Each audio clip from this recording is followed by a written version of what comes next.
বউ নিয়ে গেছি শ্বশুর বাড়ি বেড়াতে। তো যাওয়ার পরে বউ বলল, যাও রান্না করো। আমি বললাম, আমি কেন?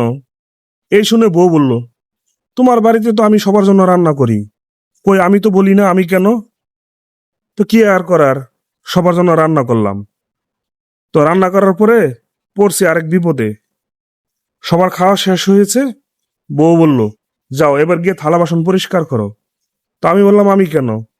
এই শুনে বউ বলল, তোমার বাড়িতে তো আমি থালা বাসন সব পরিষ্কার করি। কই, আমি তো বলি না আমি কেন?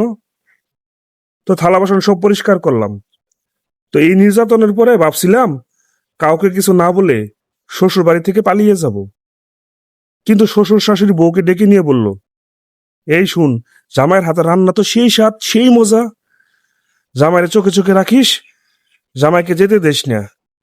কয়েকদিন জামাইকে রেখে দে, আমরা কয়েকদিন আরাম করে জামাইয়ের হাতের রান্না খাই। কি এক নির্যাতনের মধ্যে পড়ছি।